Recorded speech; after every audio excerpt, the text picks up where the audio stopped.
So, good morning mga boss. Welcome back sa channel ko. Ayan. So, update muna tayo ngayon sa ating backyard. So, let's go.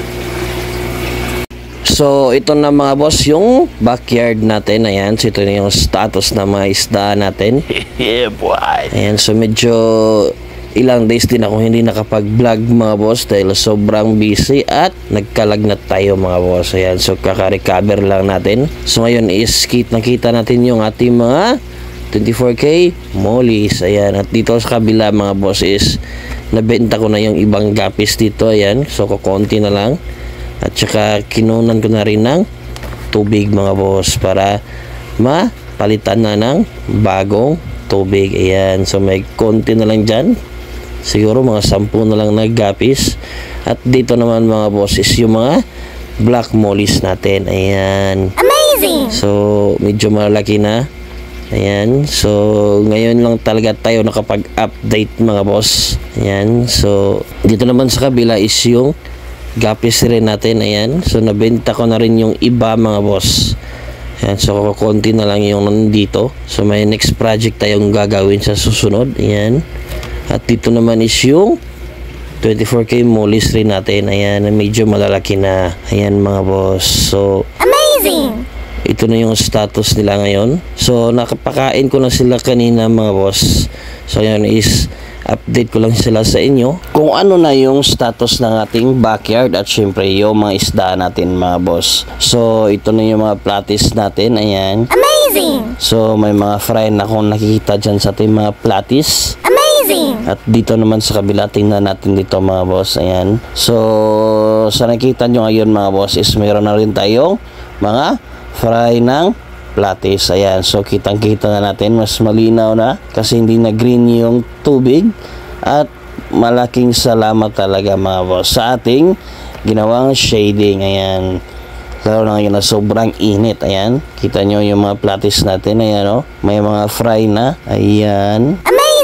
so pag nagka-chance tayo mga boss is mag-harvest tayo ng mga fry ng ating platis. Ayan, para hindi naman maging crowded yung rep tab natin. So dito sa kabila papakita ko sa inyo mga boss yung mga pay-dirt guppies. Ayan, so ito yung pay-dirt guppies natin. Ayan, amazing! so look at them, they're so beautiful mga boss. Ayan, so kitang kita ang liliksi. Ayan, amazing! so very healthy. Ayan, so may nakita na rin akong mga fry ng pay-dirt guppies natin mga boss. Ayan, amazing! so kailangan pa natin tong paramihin para mabilis tayo makapag-release sa market mga boss. Ayan, amazing! so dito sa kabila is yung black mollies natin. Ayan, so ito yung mga experimental natin. So sad to say is kukunti pa lang yung fry na nakikita natin at mostly or usually ng fry na nilalabas dito mga boss is black molly. Ayan, so ito yung naging dominant ngayon. So hindi naman siya failure pero hindi expected yung lumabas na mga fry. So okay lang yun kasi it's just an experiment mga boss. So try natin ng iba naman. So ito yung mga rep tab natin. So ito yung update sa ating backyard mga boss. Ayan, at kung nagtatanong kayo kung ano ng status ng mga goldfish natin, ayan, so binenta ko na yung iba. So ito na lang yung mga natira. Ayan, so kukunti na lang mga boss. May buyer kasi pumunta rito sa bahay kaya binenta na rin natin yung mga goldfish natin. So maghahanap tayo ng panibagong strain ng goldfish na gagawing breeder. Sa ngayon is pakita ko muna sa inyo itong tetra natin. Ayan, amazing! so ito yung tank ng ating tetra at zebra danios. Ayan mga boss, kita nyo. So mayroon tayong mga fry ng goldfish dito. Ayan, na nakasali. So yung mga fry natin is ready for the market na rin yan mga boss. Fry ng ating mga goldfish. Ayan, amazing! so kita nyo meron ding mollies. Ayan, so hindi ko pa sila na sirigate mga boss kasi kaka-harvest ko lang kahapon. Ayan,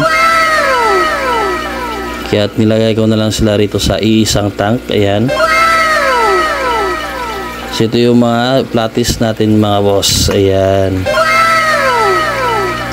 so nakaharvest tayo sa ating mga rep tab paunti-unti. Hindi ko lang na pakita sa inyo mga boss kasi madalian lang talaga yung pag-harvest natin. Ayan. So ngayon is ito yung mga available stocks natin na pwede ninyong abangan sa ating favorite spot mga boss. Ayan. Amazing! So itong mga goldfish sa tank mga boss is ito na yung huling batch ng breeding natin. Ayan. So wala nang kasunod to mga boss.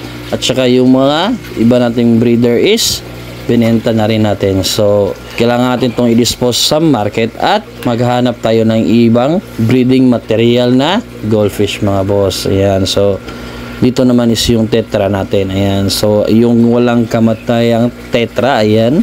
Yeah, boy. So, meron tayong iba't ibang kulay ng tetras. Meron tayong purple, meron tayong white, tsaka meron tayong pink. Ayan. So, kita nyo. So, medyo cloudy na yung water mga boss kasi hindi pa tayo nakapag water change. Ayan. So update lang muna yung ginagawa natin ngayon kasi medyo matagal na tayong hindi nakapag-update sa ating backyard. Ayan. So kita nyo yung mga tetras natin. Gutom na gutom. Always gutom. Ayan. Amazing! So hanggang dito na lang muna yung video natin mga boss. At sa ating mga subscribers, maraming salamat. Ingat!